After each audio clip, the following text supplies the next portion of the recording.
అందరికీ వందనాలండి. అది వాక్య ధ్యానం చేద్దాం. చెప్పే వాక్యము చెప్పేవారికి వినేవారికి అందరికి, దేవుని వాక్యము అందరికి, మాకు మీకు మనందరికి. ఈ వాక్యం ఎందుకంటే ఇది చెప్పడానికి కాదు, దాచిపెట్టడానికి కాదు, చదవటానికి కాదు, గుర్తు పెట్టుకోవడానికి కాదు, వినడానికి కాదు. ఇది ఎందుకంటే జరిగించడానికి. కరెంట్ వస్తుంది, కరెంట్ రాగానే కొంతమంది ఏం చేస్తారంటే ముద్దు పెట్టుకుంటారు. కానీ ముద్దు పెట్టుకుని అట్లా కూర్చుంటారు, ఏం పని చేయడు. ఏంటి ఉపయోగం? వెలుగు వచ్చింది, వెలుగును ఉపయోగించుకుని నువ్వేదో పని చేయాలి.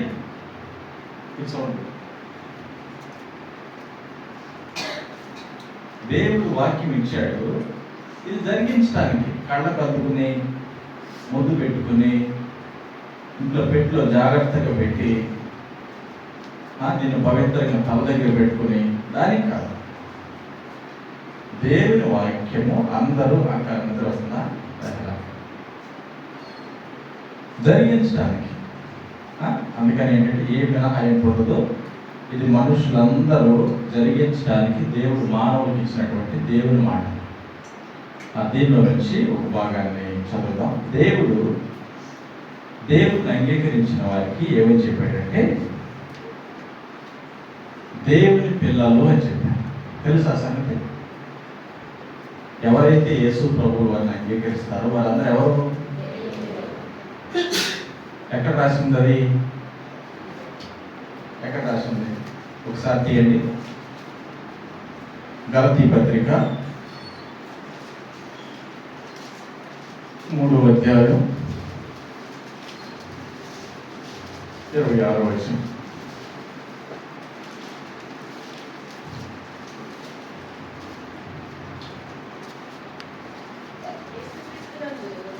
యేసుక్రీస్తునందు మీరందరూ విశ్వాసం వలన దేవుని కుమారులై ఉన్నారు. ఎవరెవరికైతే యేసుక్రీస్తునందు విశ్వాసం ఉంటుందో వారందరూ ఎవరు? ఎవరు రాసింది అక్కడ? దేవుని పిల్లలు. మీకు విశ్వాసం ఉందా లేదా? విశ్వాసం ఉంటే కదా మనం ఇక్కడ వరకు వచ్చింది. విశ్వాసం ఉంటే కదా దేవుని వాక్యం చేత పట్టుకునేది. విశ్వాసం ఉంటే కదా మరి ప్రార్థన చేసేది. విశ్వాసం ఉంటే కదా యేసు ప్రభువు నోటితో ఒప్పుకునేది. విశ్వాసం ఉంటే కదా మన మధ్యలో పదే పదే దేవుడిని జ్ఞాపకం చేసుకునేది. ఇవన్నీ చేస్తున్నాం ఏంటి? మనకి విశ్వాసం ఉన్నది. ఇంకొక మాట చదవండి. యోహాను సువార్త 1వ అధ్యాయం 12వ వచనం.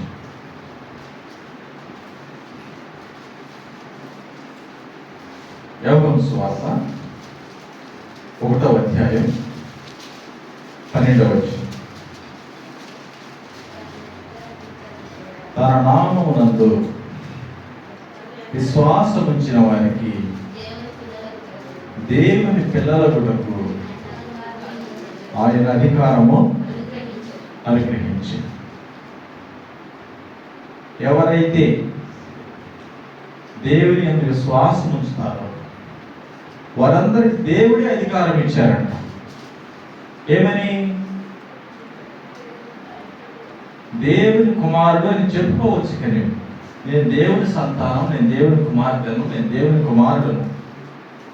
ఎందుకంటే దేవుడు నన్ను విశ్వాసం ద్వారా కుమారుడిగా కుమార్తెగా స్వీకరిస్తున్నాడు. ఇది దేవుడు చెప్తున్నాడు. ఎవరికైతే విశ్వాసం ఉండదో దేవుని ఎడల వారందరూ దేవుని పిల్లలు. దేవుడు వారికి అధికారం అనుగ్రహించారు. మీరు పిలువబడవచ్చు, మిమ్మల్ని ఎవరైనా పిలవచ్చు, దేవుని కుమార్తె, దేవుని కుమారుడు అని పిలవచ్చు వాక్యాన్ని ఆధారంగా. మరి ఇంకొక భాగం చూడండి, 3వ అధ్యాయం 3వ వచనం. అక్కడ ఏమని రాసింది చూడండి.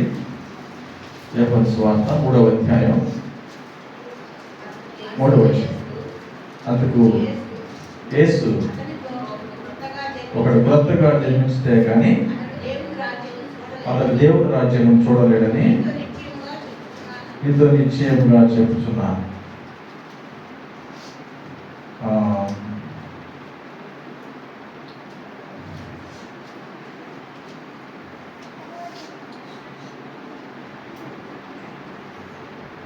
ఇక్కడ ఏమని రాసి ఉంటుందంటే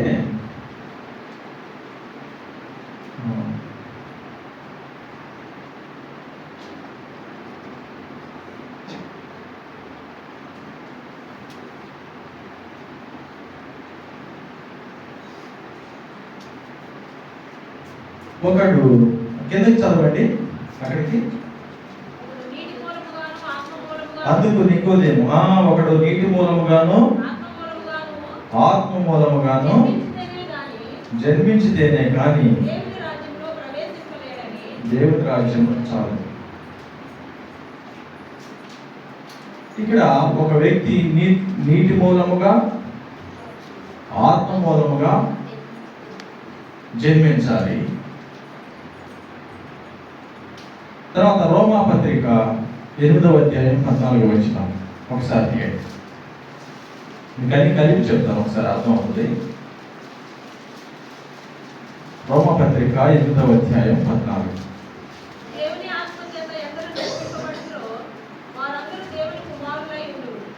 వారందరూ దేవుని కుమారులై ఉన్నారు.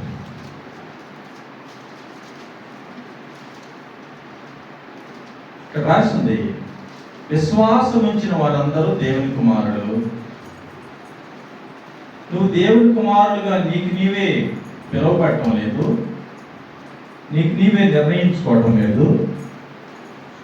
దేవుడే అధికారం ఇచ్చాడు దేవుని కుమారులుగా కుమార్తెలుగా పిలువబడటానికి. 3, ఒక వ్యక్తి నీటి మూలముగా ఆత్మ మూలముగా జన్మిస్తే కానీ వాడు దేవుని రాజ్యంలోకి వెళ్ళడు. ఎందరైతే ఆత్మ చేత నడిపింపబడతారో వారంతా దేవుని కుమారులు. మొట్టమొదట విశ్వాసం ద్వారా ప్రారంభమై దేవుని విశ్వాసం ఉంచితే కుమారులుగా తీర్చబడ్డారు. ఆ విశ్వాసం ఎక్కడికి వెళ్ళిందంటే బాప్తిస్మం దగ్గరికి వెళ్ళింది. నీటి మూలంగా జన్మించడం అంటే బాప్తిస్మంలో సాక్ష్యం ఇవ్వబడింది. తర్వాత ఆత్మ మూలముగా జన్మించడం అని రాయబడింది. ఆత్మ మూలముగా జన్మించడం అంటే బాప్తిస్మం తీసుకున్న వారికి దేవుని ఆత్మ అనుగ్రహింపబడింది. 3, దేవుని ఆత్మ ఎందరికైతే అనుగ్రహింపబడిందో వారందరూ ఆత్మ మూలంగా నడిపింపబడతారు కాబట్టి దేవుని కుమారుడు. ఒక మనిషి దేవుని యందు విశ్వాసం ఉంచిన వాడు ఎలా కుమారుడంటే విశ్వాసం ద్వారా బాప్తిస్మం ద్వారా ఏమొస్తుంది? ఆత్మ ద్వారా నడిపింపబడటం, ఆత్మ ద్వారా నడిపింపబడటం ద్వారా నువ్వు కుమారుడిగా కుమార్తెగా పిలువబడతావు. ఇది ఒక ప్రొసీజర్. కింద నుంచి వెళ్తే ఎలా ఉంటుంది? కుమారుడు ఎవడైనా సరే నువ్వు దేవుని కుమారుడు అయితే ఆత్మ చేత నడిపింపబడతావు, నీకు ఆత్మ అనుగ్రహింపబడింది, నువ్వు బాప్తిస్మం తీసుకుని ఉంటావు, నీకు విశ్వాసము ఉంటుంది. అర్థమైంది? ఇప్పుడు ఈ విధంగా మనమందరం ఎవరైతే దేవుని అంగీకరించారో వారందరూ దేవుని కుమారుడు. మరి ఒక బాబు ఉన్నాడు అనుకోండి, ఏదైనా చిన్న బాబు, బేబీ పుట్టాడు. తండ్రి లక్షణాలు వస్తాయా రావా? తండ్రి లక్షణాలు వస్తాయా రావండి? తండ్రి లక్షణాలు రాలేదనుకోండి ఏమంటారు? వినటానికి ఎట్లా ఉంటుంది? అసహ్యంగా ఉంటుంది. సమాజం ఒప్పుకుంటుందా? అస్సలు ఒప్పుకుంటుంది. ఆధార్ కార్డులోనేమో తండ్రి పేరు ఉంటుంది, మనిషి జీవితం లక్షణాల్లోనేమో వేరే వాడి లక్షణాలు ఉన్నాయి. ఎట్లా ఉంటుంది? చదువుకునే సర్టిఫికేట్స్ మొత్తం రికార్డ్స్లోనేమో ఒకటి ఉంది, గవర్నమెంట్ రికార్డ్స్లోనేమో ఒక పేరు ఉంది. కానీ వాడు తండ్రి కాదు. ఎట్లా ఉంటుంది? ఎట్లా ఉంటుందండి? దేవుని సమాజానికి దేవుడు ఒక మాట చెప్తున్నాడు. ఎఫెసీ పత్రిక 5వ అధ్యాయం 1వ వచనం చదవండి.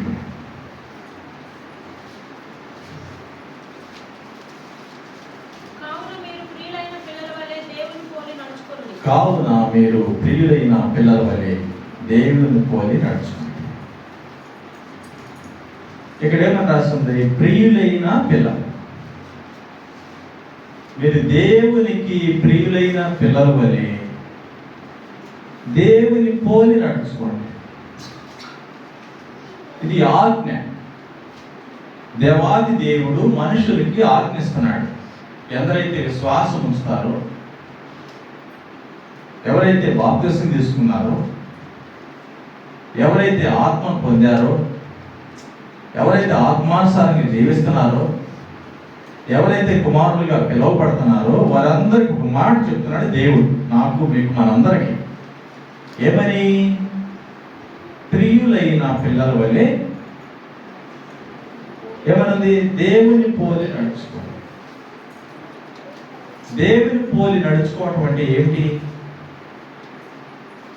దేవుడు చెప్తున్నాడు, దేవుని అంగీకరించిన వారందరికీ, దేవుని మీద విశ్వాసం ఉంచిన వారందరికీ దేవుని ఆజ్ఞ ఏంటంటే దేవుడు లాగా జీవించండి అని చెప్తున్నాడు. మీరు దేవుని పిల్లలు కదా, ఆయన లక్షణాలు కలిగి జీవించండి, ఆయనలాగా జీవించండి, ఆయనలాగా కనిపించండి, దేవునిలాగా మాట్లాడండి, దేవునిలాగా ప్రవర్తించండి అని ఎవరు చెప్తున్నారు? దేవుడే చెప్తున్నాడు.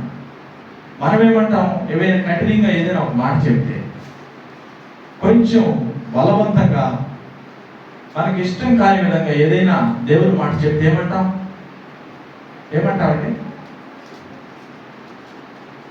ఆయన దేవుడు, మేము మానవులం అని అంటారు.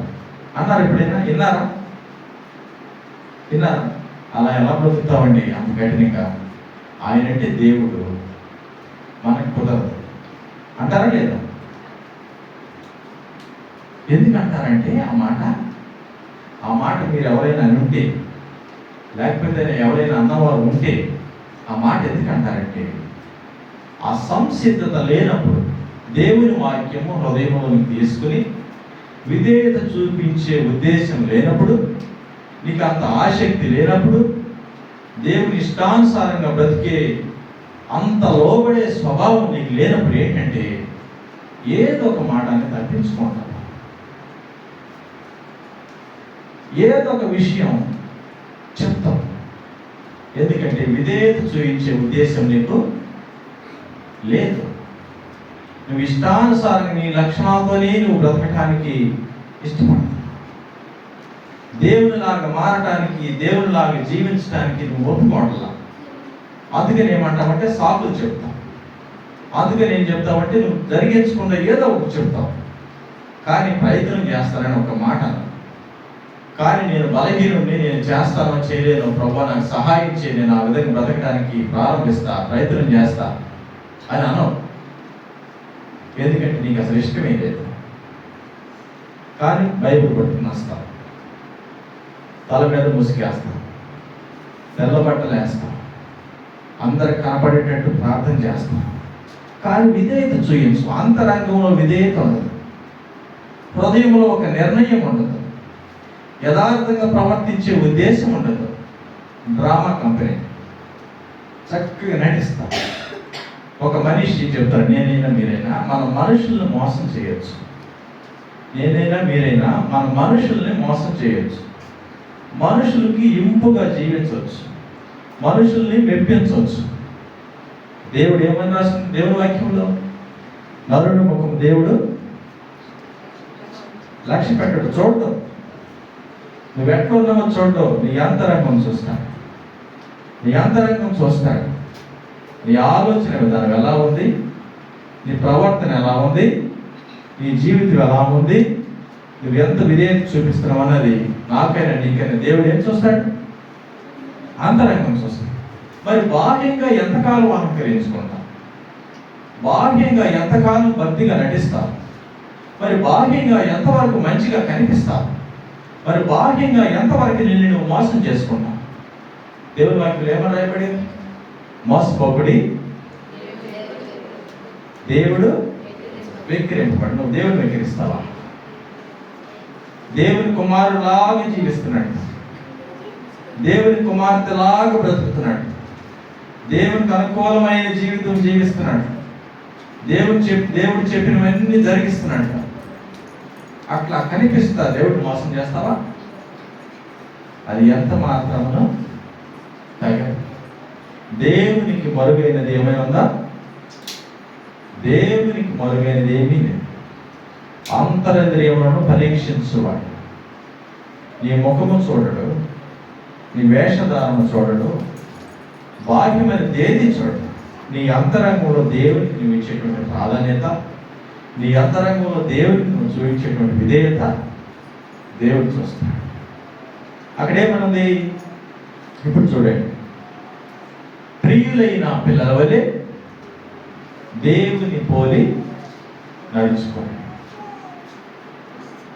దేవునిలాగా కనిపించడానికి, దేవునిలాగా ప్రవర్తించడానికి, దేవునిలాగా మాట్లాడటానికి నువ్వు ప్రయత్నం చేయాలి. దేవునిలాగా ప్రేమించడానికి, దేవునిలాగా ఓర్చుకోవడానికి, దేవునిలాగా భరించడానికి, దేవునిలాగా జీవించడానికి ఏం చేయాలి? ప్రారంభించాలి. చాలా మందికి ప్రారంభమే భయం. బైబిల్ పట్టుకోవాలంటేనే భయం. ఏమంటారు చాలా మంది? మీరు ఎవరితో మాట్లాడి చూడండి, బైబిల్ పట్టుకోవాలంటేనే భయం. ఎందుకు ఎందుకక్క? తెలుసు కఠినంగా ఉంటుంది బ్రతకటం అని, పట్టుకునే ధైర్యం లేక, దేవుని దగ్గరికి వచ్చే సాహసం చేయలేక, దేవుడు చెప్పి జరిగించలేక, ఆ వంచనకు తను మోసం చేసుకుంటే ఏమంటాడంటే, నా జీవితం బాగాలేదు, నేను దేవుడి దగ్గరికి రాలేను, నన్ను మార్చుకోలేను, దేవుడికి అనుకూలంగా నేను జీవించలేను అని చెప్పలేక బయటికి మీ సంఘంలో వారిని చూడు, నాకు చెప్పే నిన్ను చూడు, మీ ఇంట్లో వారిని చూడు, ఒక్కరైనా సరిగా ఉన్నారా? ఏమంటారు? అతను చూడు, ఈమెను చూడు, ఆమెను చూడు, ఆమెను చూడు. దేవుడు నిన్ను అందరం చూడమన్నాడా? నిన్ను నువ్వు చూసుకోమన్నాడా?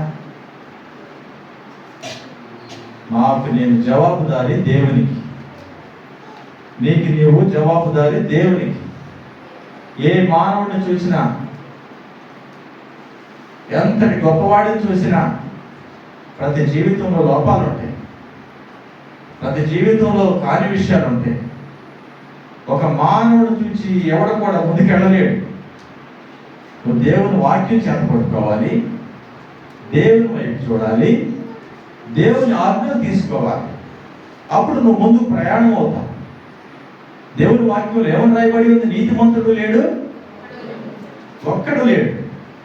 నీతిమంతుడు ఎవడు కాదయ్యా, నీతిమంతుడు ఎవడు లేడమ్మా. మరి నువ్వెవరిని చూస్తావు? నీ భక్తి ఎవరి కోసం ప్రారంభిస్తావు? మనుషులను చూస్తే ఎవరు నిలబడలేరు. మనుషులను చూసి మారిన వారు ఎవరు ఉన్నారు? ఏ మనిషిని చూసినా ఎవరు మారలేరు. ప్రారంభంలో చాలా బాగుంటుంది. కొత్తగా పరిచయం ఎలా ఉంటుందంటే, ఏదైనా వ్యక్తి నాకు ఎలా ఉంటుంది? కొత్తగా పరిచయం అవ్వగానే అప్పుడే నవ్వుకుంటారు, భోజనాలు పెట్టుకుంటారు, మా ఇంటికి రండి, మీ ఇంటికి వస్తామంటారు, గిఫ్ట్స్ ఇస్తారు, బహుమానాలు ఇవ్వడం, తీసుకోవడం, నవ్వుకోవడం, అంత బాగుంటుంది. వారం 10 రోజులకి ఏం చేస్తారు? అప్పుడు ప్రారంభిస్తారు. అనుకున్నంత కాదు కానీ అని అప్పుడు ప్రారంభిస్తారు. నేను చాలా మందిని చూస్తాను. అప్పుడు నెగిటివ్ మాట్లాడటం, లోపాలు మాట్లాడటం, వారిలో ఉన్నటువంటి విషయాలు మాట్లాడటం ప్రారంభిస్తారు. ఎందుకు? అప్పుడు అర్థమైంది.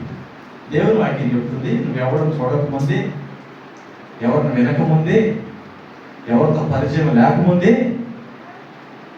నమ్మదగిన వాడు లేడు, ఒక్కడును లేడు. దేవుని వాక్యం ఏం చెప్తుంది? నమ్మదగిన వాడు లేడు, ఒక్కడును లేడు. ప్రతి వాడు ఏమన్నది? తంత్ర కొట్టాయన.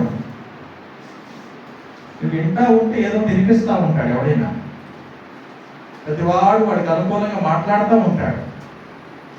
ప్రతివారు తమ గురించి తాము చెప్పుకుంటూ ఉంటారు. దేవుడు చెప్తున్నాడు, ప్రియులైన పిల్లల వలె దేవుని పోలి నడుచుకో. దేవుడై ఉండి ఏం చేశాడు? దేవుడై ఉండి మానవుడు అంత తక్కువగా తగ్గించుకున్నాడు. దేవుడు ఎక్కడ ఉంటాడు? స్వర్గంలో ఉండే దేవుడు భూమి మీద మానవ దగ్గరికి వచ్చాడు. మొట్టమొదటి జరిగించింది ఏంటంటే తన స్థాయిని తగ్గించుకుని కిందకి దిగాడు. ఆయన దేవుడై ఉండి మానవుడికి రావడమే కాదు, తనకున్న గౌరవానికి చిహ్నమైనటువంటి పైపంచ తీసి, మెడలో కవర్ తీసి ఏం చేశాడు? నడుము కట్టుకున్నాడు పనివాడిలాగా. తన గౌరవం తీసి పక్కన పెట్టడమే కాదు, మూడోది ఏం చేశాడు? ఒక మనిషి కాళ్ళు పట్టుకున్నాడు. కాళ్ళు పట్టుకోవడమే కాదు, ఏం చేశాడు? కాళ్ళు కడిగాడు.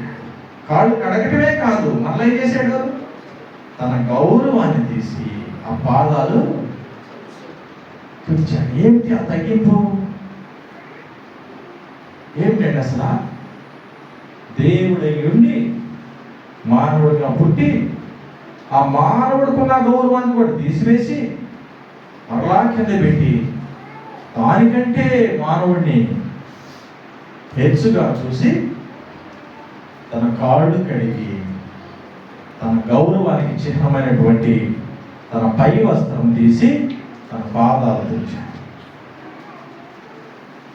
దేవుడి జీవితం, దేవుడి క్రియలు చూస్తే ఎంత ఎంత గొప్పవండి. మనకి ఏదైనా చిన్న ఒక ఉద్యోగం వస్తేనో, కొంచెం డబ్బులు ఉంటేనో ఏం చేస్తామట? కాయలేక ఆపుతావు. నిన్ను ఆగుతావా? మానవ స్వభావం మనందరికీ, నాకైనా. ఎవరైనా తక్కువ వారు కనిపిస్తారా? కనిపించదు. కొంచెం బంగారం ఉందనుకోండి, అసలు బంగారం లేని వారు కనిపిస్తారా? చేయతక్క ఉందా నీకు బంగారం? లేదా? అయితే నువ్వు నేను ఉంటాయి. మానవులు చాలా తారతమ్యంగా అహంతో బ్రతుకుతా ఉంటారు. మరి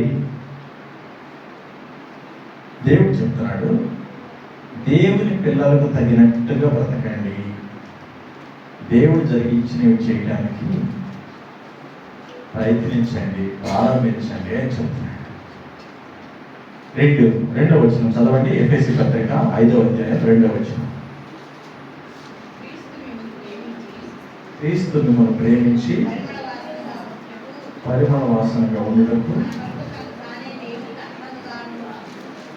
అర్పణగాను బలిగాను అప్పగించుకుని, అలాగుననే మీరు నువ్వు ప్రేమ కలిగి నడుచుకోండి.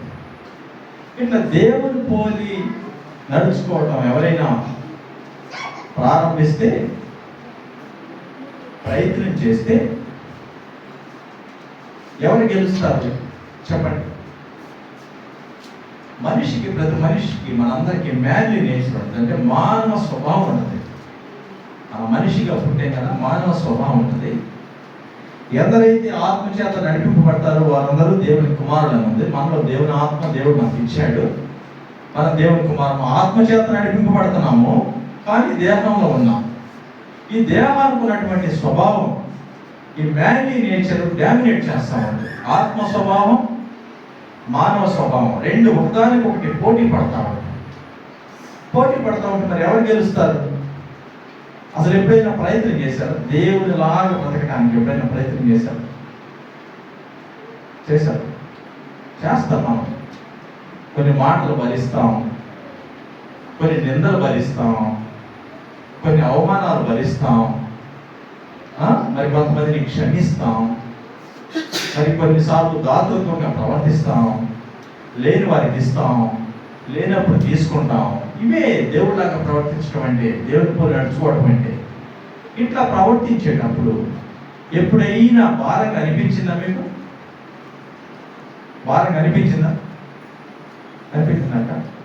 అనిపించలేదా? అనిపించలేదంటే నువ్వు అసలు ఏమి ప్రారంభించలేదనా? దేవుడు చెప్పినట్టు చేయడానికి ప్రారంభిస్తే భారంగా ఉంటుంది. పగలంతా పనికెళ్ళి వస్తావు, ఒక 1000 రూపాయలు వస్తాయి. వెంటనే లక్ష్మణకు వచ్చి నాకు 1000 రూపాయలు కావాలంటే ఇస్తావా? కానీ ఇస్తే భారంగా ఉంటుంది. దేవుడు ఇవ్వమని చెప్తాడు. నువ్వు ఇవ్వడానికి ప్రయత్నం చేస్తే భారంగా ఉంటుంది. నీకు భారంగా లేదంటే నీకు ఎప్పుడు ఆ సందర్భం ఎదురుపడలేదు, నువ్వు అంత ముందుకు వెళ్ళలేదని అర్థం. ఒక నిర్ణయం తీసుకోలేదని అర్థం. నువ్వు దేవుడిలాగా బ్రతకడానికి ప్రారంభించలేదని అర్థం. చాలాసార్లు చాలా మందికి ఏం జరిగిందంటే, తెలుసు, ప్రారంభిస్తారు, జరిగిస్తారు, కానీ దాన్ని కంటిన్యూ చేయలేదు. ఈరోజు ఇచ్చేసే 1000 రూపాయలు రేపు కూడా ఇవ్వమంటే, ఈరోజే కొంచెం భారంగా ఇచ్చావు, ఎట్లా పట్ట దేవుడు చెప్పాడు అని అటు తిరిగి 1000 రూపాయలు చూడకుండా ఇచ్చేసేవాళ్ళు. మరి రేపు నేను వస్తాను, ఇస్తావా? సరే రేపు ఏడుస్తా, ఇచ్చేవాళ్ళు. మరి ఎల్లుండి ఎవరైనా వస్తారు, ఇస్తావా? ఎట్లా? అప్పుడు ఆ భారం తెలుస్తుంది, ఆ నొప్పి అప్పుడు తెలుస్తుంది. దేవుని కోసం బ్రతికేటప్పుడు నువ్వు ఏదైనా లాస్ అయితే, దేవుని కోసం బ్రతికేటప్పుడు నీకు ఏదైనా నష్టం జరిగితే, దేవుని కోసం బ్రతికేటప్పుడు నీకు ఏమైనా కాని విషయాలు ఎదురైతే అప్పుడు తెలుస్తుంది. దేవుడితో కలిసి నడవటం, దేవుడు చెప్పి ఎంత భారం.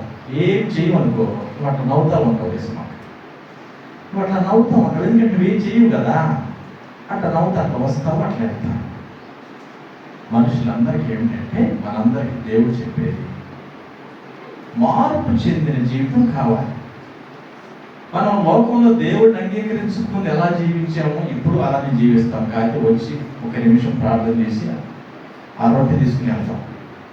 అంతవరకైతే ఏ మార్పు లేదు. అంతవరకైతే పాస్టర్ చెప్పింది నువ్వు వెళ్ళిపోయి ఇంటికాడ యథావిధి నువ్వు జీవిస్తే ఏ మార్పు ఉన్నది నీలో. నువ్వు అలానే ఉంటావు, దాదాపుగా అలానే ఉంటావు.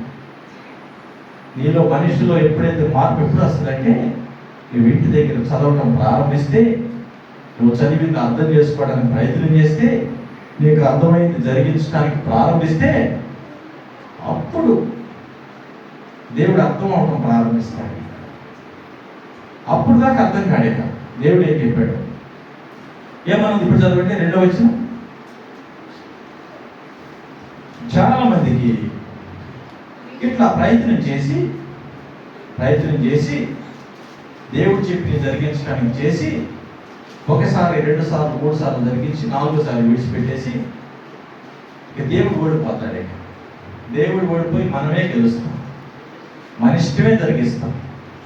దేవుని పోలికగా జీవించటం, దేవుని పోలికగా జరిగించటం ఆపేసి మన ఇష్టానికి, మన స్వభావానికి, మన పరిస్థితులకి, మనకు అనుగుణంగా మనకి ఇష్టానికి జీవించడం మళ్ళా ప్రారంభిస్తాం. మళ్ళా దేవుని వాక్యం చదువుతాం, మళ్ళా ప్రారంభిస్తాం. ఇట్లా కొద్ది రోజులు దేవునిలోకి, కొద్ది రోజులు అలా ఉంటుంది మానవ జీవితం. 2వ వచనం చదవండి. దేవుడు ఏం చేశాడు అక్కడ రాసింది. క్రీస్తు మిమ్మల్ని ప్రేమించి పరిమళ వాసనగా ఉండుటకు మన కొరకు తను తాను దేవునికి అర్పణగాను బలిగాను అప్పగించుకొని. ఆదికాండం 8వ అధ్యాయం 21వ వచనం ఒకసారి చేయండి. ఏమన్నా అక్కడ? ఆదికాండము 8వ అధ్యాయం 21వ వచనం.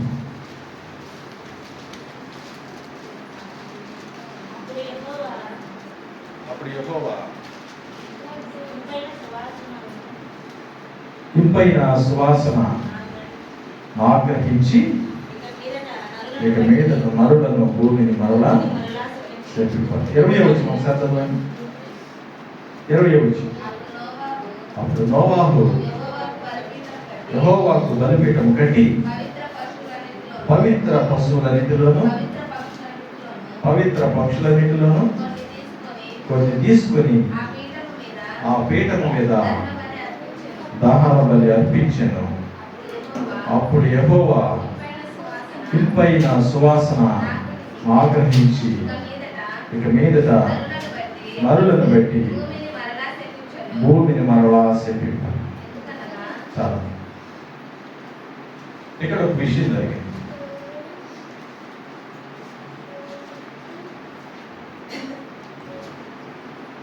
లేవీకాండం 1వ అధ్యాయం 13వ వచనాన్ని ఒకసారి చదివేశాడు.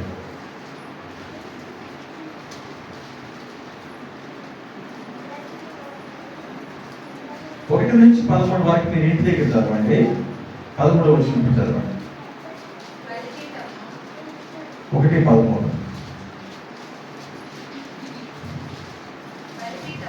అప్పుడు యాజకుడు, లేవీకాండం 1వ అధ్యాయం 13వ వచనం, బలిపీఠం అని లేదు అక్కడ. అప్పుడు యాజకుడు వారిని అంతయు తెచ్చి బలిపీఠము మీద దానిని దహింపగలడు. అది దహన బలి, అనగా యెహోవాకు ఇంపైన సువాసన గల హోమం. దేవునికంట బలి అర్పిస్తే ఇక్కడ ఏమని రాయబడి ఉందంటే, నోవాహు గారు బలి అర్పించాడు. బలిపీఠం కంటే బలి అర్పించాడు. బలి అర్పిస్తే దేవునికంట ఇంపైన సువాసనగా ఉందంట. ఆ రక్తము, ఆ పసుపు అర్పణ చేస్తే దేవునికి ఇంపైన సువాసనగా ఉందంట. ఇక్కడ లేవీకాండంలో మానవులు పాపం చేసినప్పుడు దేవునికి అర్పణ అర్పించినప్పుడు ఆ అర్పణ, ఆ పశువు రక్తము బలి దేవునికి ఇంపైన సువాసనగా ఉందంట. తర్వాత నిర్గమాకాండం 29వ అధ్యాయం 18వ వచనం.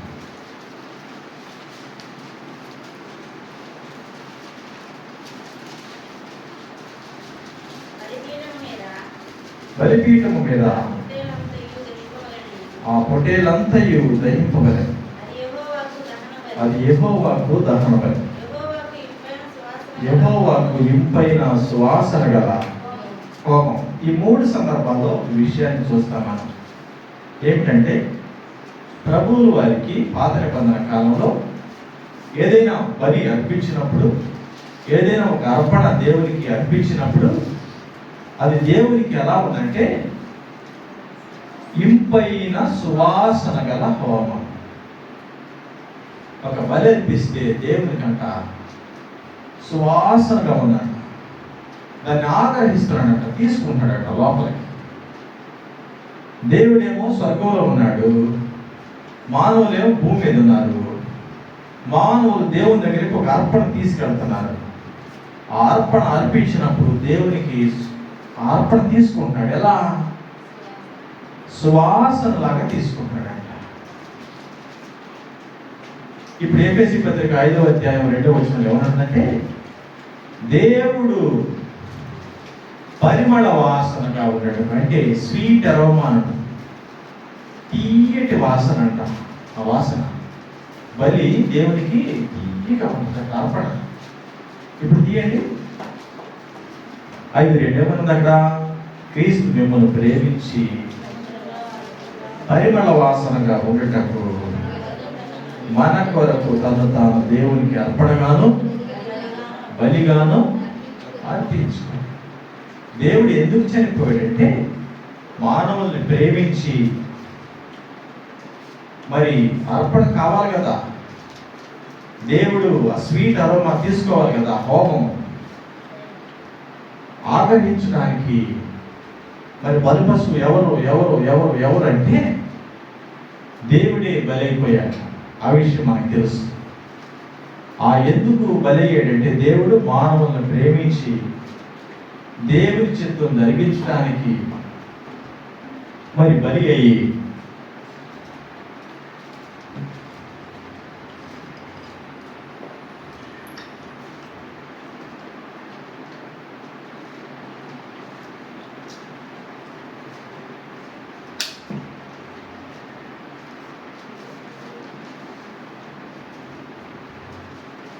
దేవుని కోసమే దేవుడు బలి అయిపోయాడు.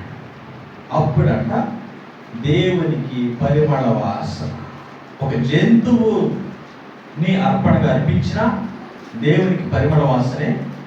ఈ జంతువులు శాశ్వత కాలం వరకు అర్పించటం, జరిగించటం, యాజకుడు అర్పణలు ఇవన్నీ శాశ్వత కాలం జరుగుతూ ఉంటాయి, చాలా కాలం నుంచి. వాటన్నిటిని తీసివేయడానికి ప్రభువు వారు ప్రారంభించాడు. ఒకటి బలియాగం ఆయన చేశాడు. ఆయన చేసినప్పుడు దేవుడు బలియాగం దేవునికి పరిమళ వాసనగా ఉంది. అక్కడ ఏం చెప్తున్నాడు? అప్పగించుకున్నాడు. అలాగునని అక్కడ చదవండి. ఇప్పుడు వచ్చాం 2వ వచనంలో ఏమన్నాడంటే, అలాగునని మీరును ప్రేమ. ఎలాగూ దేవుడు లాగున. దేవుడు ఎలాగని చేశాడు? దేవుడు మానవుని ప్రేమించి దేవుణ్ణి సంతోష పెట్టడం కోసం తను దాని బలిగాను అర్పణగాను అప్పగించుకున్నాడు. దేవుడు మానవుల కోసం ఏ విధంగా అయితే అప్పగించుకున్నాడో మీరు కూడా ఒకరి కోసం ఒకరు అర్పించుకోండి అని చెప్పాడు. అది అలాగునని ఏమన్నది అక్కడ? అలాగునని మీరును ప్రేమ కలిగి నడుచుకోండి. దేవుని అంగీకరించిన వారికి దేవుని ఆజ్ఞ ఏంటంటే, నువ్వు ఎదుటి వ్యక్తిని, నీ తోటి సహోదరుడిని, నీ తోటి సహోదరుని ఎలా ప్రేమించాలంటే దేవుడు మానవుల్ని ప్రేమించినట్లు ప్రేమించాలి. అక్కడ స్పష్టంగా రాసింది. అక్కడ ఏమని రాసింది? అలాగునని మీరును ప్రేమ కలిగి నడుచుకున్నది అంటే ఒకసారి, 2 సార్ల, 3 సార్ల, 4 సార్ల, నువ్వు మట్టి అయిపోయేంతవరకు. ఎప్పటి వరకు? ఒక మనిషి కాలం చేసేంతవరకు నడుచుకోవటం అంటే కంటిన్యూలీ ప్రాక్టీస్, జీవితాంతం సాధన చేయాలి. అట్లా చేయాలి. ఆ ప్రేమించడం అనే దానికి ఆంగ్ల బైబిల్లో 3 పదాలు రాసి ఉన్నాయి. ఏమిటంటే, ఒకరినొకరు విలువ ఇవ్వండి, ఒకరినొకరు విలువ ఇవ్వటం.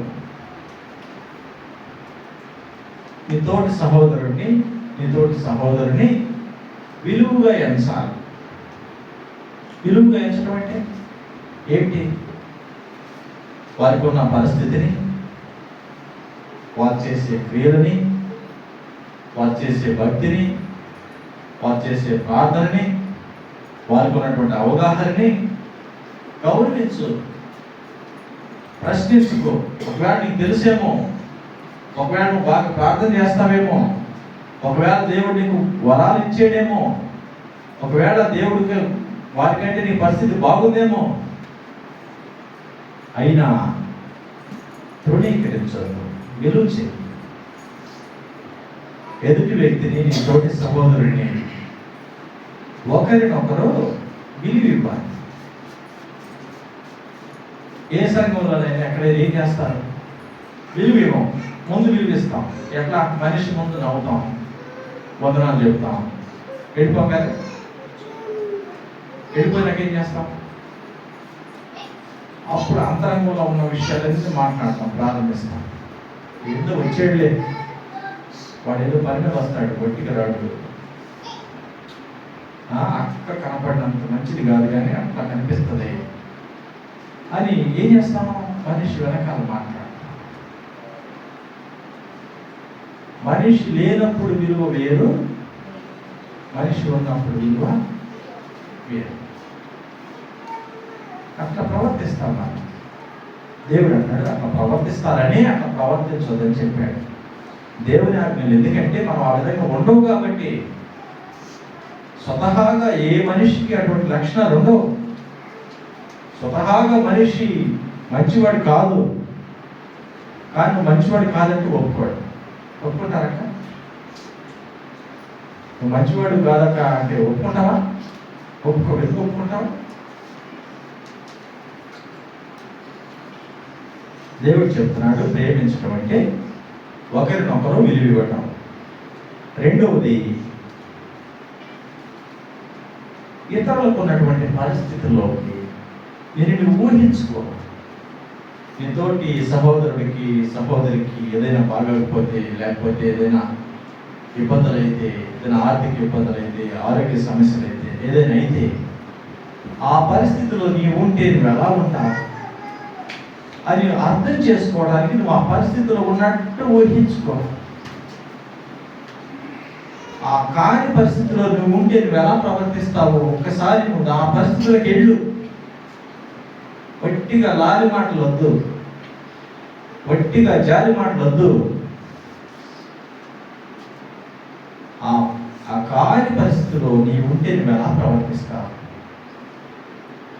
ఆర్థిక సమస్యలు నువ్వు ఉంటే ఎలా ఉంటావు? ఆరోగ్య సమస్య నీకే వస్తే ఎలా ఉంటుంది అని ఎదుటి వ్యక్తిని ఊహించుకుని అర్థం చేసుకో. రెండు, కనికరం చూపించు. కనికరం అంటే ఏంటి తెలుసా? అర్థం తెలుసా? కనికరం అంటే ఏంటి అక్క? పేరు ఉంది నాకు తెలిసి, కనికరం మాకు అంటారు, నాకు తెలియదు. కనికరం అంటే ఏంటి?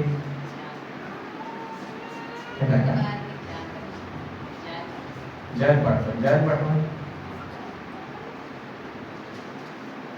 కనికరం అంటే ఏంటంటే ఒక వ్యక్తికి బాగాలేదు, లేదా ఒక వ్యక్తికి ఏదైనా అవసరం ఉంది, ఆ వ్యక్తి నిన్నేం అడగడు, వారేమి నీకు తెలియచేయరు. నాకు బాగాలేదు, నాకు అవసరం ఉంది, నేను ఈ పరిస్థితిలో ఉన్నానని నీకేం చెప్పడు. కానీ నువ్వు చూస్తున్నావు, కానీ నీకు తెలిసింది. నువ్వు వెంటనే వారు ఆశించకుండానే, వారు అడగకుండానే నువ్వు ఒక అడుగు ముందుకేయడానికి కనికరపడ్డావు.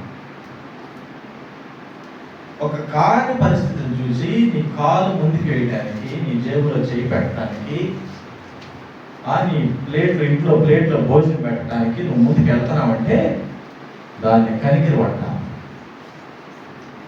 అది కావాలని చెప్తున్నాడు దేవుడు. ఆ మనిషి కాని పరిస్థితిలో ఉన్నటువంటి ఆ వ్యక్తి పరిస్థితుల్లోకి నువ్వు వెళ్ళి అర్థం చేసుకోవాలి.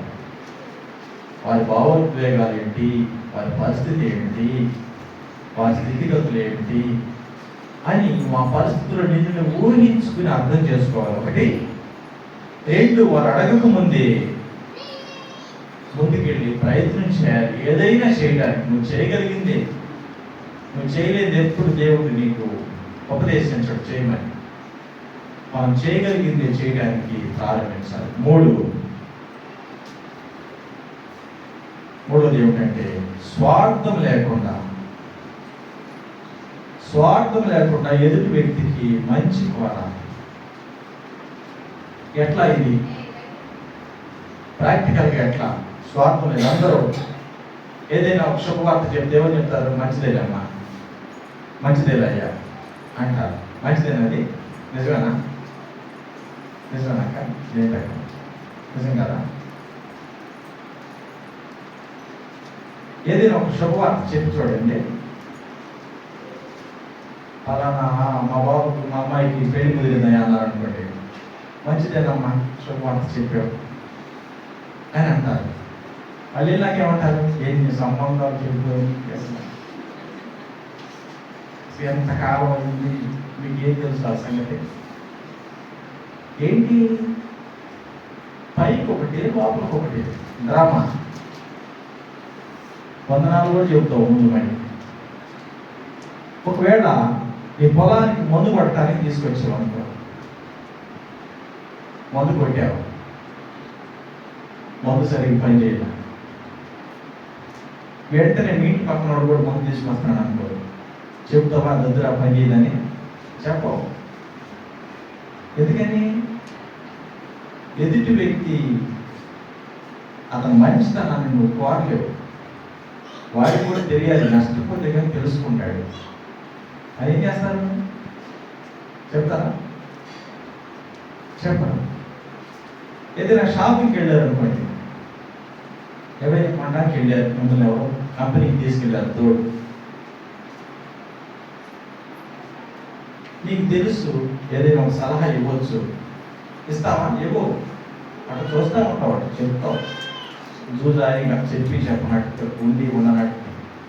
వాళ్ళు నష్టపోతే వాళ్ళు ఇష్టంగా ఇష్టపడి కొనుక్కున్నారు, మనం ఏం చేస్తాం అంటారు. ఎందుకని? ఎవరికైనా ఒక బాబుకి కానీ ఒక పాపకు కానీ పలానా చేయగా పలానా చదువమ్మా అని చెప్తారు. ఎవరైనా చూడండి, ఎక్కడైనా చెప్తారు? చెప్పరు. ఎందుకంటే వీడు దాటిపోతాడు ఎవరైనా ఒకలాంటి భయం, ఒకలాంటి అసహనం, ఒకలాంటి ఆందోళన, తట్టుకోలేడు, ఓర్చుకోలేరు మనుషులు. ఓర్చుకోలేక సలహా ఇవ్వకుండా ఏం చెప్తారంటే, మనకి ఎందుకయ్యా, మరి ఏదన్నా అయితే మరి మనల్ని అంటారు. చెప్పి జాగ్రత్తగా చెప్పవచ్చుగా, చెప్పరు. ఏమిటంటే ఎదుటి వ్యక్తి మంచిని కోరలేని స్వభావం మనిషిలో స్వతహాగా ఉండదు. స్వార్థం లేకుండా ఎదుటి వ్యక్తి మంచిని కోరేటువంటి స్వభావం మనిషికి ఉండదు. అందుకనే దేవుడు చెప్తున్నాడు, నువ్వు నిజంగా ప్రేమమూర్తివైతే, నువ్వు నిజంగా కరుణామయుడు అయితే, నువ్వు నిజంగా ప్రేమించేవాడు అయితే, నువ్వు నిజంగా దేవుళ్ళని ప్రవర్తించేవాడు. దేవుడు ఎందుకు చెప్తాడు? ఇంకా నువ్వది కాదమ్మా, నువ్వది కాదక్క, నువ్వు ఊహించుకుంటావు, నువ్వు ఒప్పుకోవు. నేనంటే నేను అది కాదు కాబట్టి, మానవులు ఎవరు అంత స్థాయిలో ఉండరు కాబట్టి, నీకు నాకు మంచి స్వభావం లేదు కాబట్టి, మానవులు స్వభావ సిద్ధంగా వారి ఇష్టానికి బతుకుతారు కాబట్టి, దేవుని వాక్యం మనకి నీకు నాకు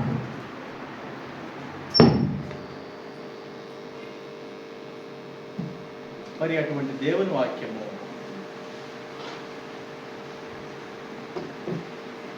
దేవుడు మనకి ఇచ్చాడు. ఎఫెసీ పత్రిక 5వ అధ్యాయంలో ఈ విధంగా రాయబడి, ప్రియులైన దేవుని పిల్లల వలె నడుచుకోండి, దేవునిలాగా ప్రవర్తించండి, దేవునిలాగా జీవించండి. నేను మానవుల్ని ఏ విధంగా ప్రేమించానో మీరు కూడా ఒకరినొకరు ఆ విధంగా ప్రేమించండి. ఆ ప్రేమ 3 రకాలు. ఏమిటంటే ఒకరినొకరు విలువివ్వటం, ఒకరి వారి బాధలో ఉన్నట్టు అర్థం చేసుకుని కనికరం చూయించటం, స్వార్థం లేకుండా వారిని ప్రేమించటం. దేవుడు ప్రేమను 3 రకాలుగా విభజించాడు. దేవుడు మనకు ఎటువంటి ప్రేమను చూయించాడో చెప్పాడు. తన ప్రాణం పెట్టి మానవులను రక్షించడం కోసం, మానవుల ఎడల దేవునికి ఉన్నటువంటి ప్రేమను బట్టి ఆయన ఏం చేశాడంటే, ఆయన నిలువున మరణముకు అప్పగింపబడ్డాడు. మానవులు ఏం చేస్తారంటే, ఎవరికైనా బాధ ఉంటే దేవుడు ఏం చెప్తాడు, ఎవడైనా ఏడుస్తుంటే వాడితో ఏడు, ఎవడైనా నవ్వుతుంటే వాడితో నవ్వు. మనం రివర్స్లో చేస్తాం. ఏమని? ఎవరికైనా బాధ ఉంటే మనం నవ్వుతాం, ఎవడైనా ఏడుస్తుంటే మనకు నవ్వు వస్తుంది, ఎవరికైనా నవ్వు వస్తుంది అనుకో మనకి ఏడుపు వస్తుంది కదా. చాలా సందర్భాల్లో చూడండి, ఓర్చుకోలేదు చాలా మంది. ఎవరైనా బాగుంటే, నవ్వుతుంటే, సంతోషంగా ఉంటే, ఆనందంగా ఉంటే సీరియస్గా వెళ్ళిపోతారు. ఇక సీరియస్, బీ సీరియస్, ఇక నో టాకింగ్, ఇక ఏం మాట్లాడరు, నాకు నుంచి వెళ్ళిపోతారు. ఎందుకు? వారి సంతోషంలో పాల్పంపులు పొందలేరు. ఎదుటి వ్యక్తి సంతోషంగా ఉండాలని కోరుకోరు, సంతోషంగా ఉంటే భరించలేరు, సహించలేరు, తీసుకోలేరు, ఎదుటి వారి అభివృద్ధిని కాంక్షించలేరు. ఇటువంటి సంకుచిత స్వభావం మానవుడికి ఉంటుంది. మనందరికి అటువంటి స్వభావం ఉంటుంది. దేవుడు చెప్తున్నాడు, అట్లా వద్దు, ఇకనైనా దాన్ని తీసేసి, ఇక వద్దు, కొంచెమైనా ప్రయత్నించు, ఇక వద్దు, ఎకనైనా ప్రారంభించు అని దేవుడు ఎవరికి చెప్తున్నాడంటే, దేవుని సంఘానికి ఈ భాగం ఇచ్చాడు. మరి మరి మన ముందు ఉన్నటువంటి పాత్రలో పాల్పంపులు పొందే ముందు మరి ఒక భాగం చూసాం. మరి ఆ విధంగా జీవించడానికి ప్రయత్నం చేద్దాం.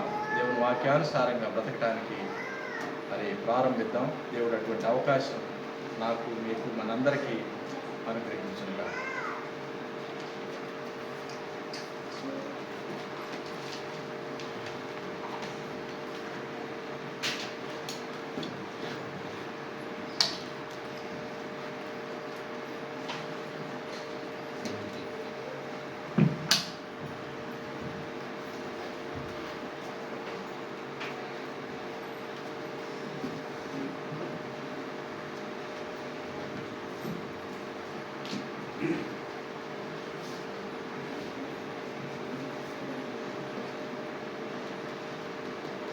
అందరం మాపించి ప్రభు వాళ్ళ దగ్గర మనం పరీక్షించుకుంటాం.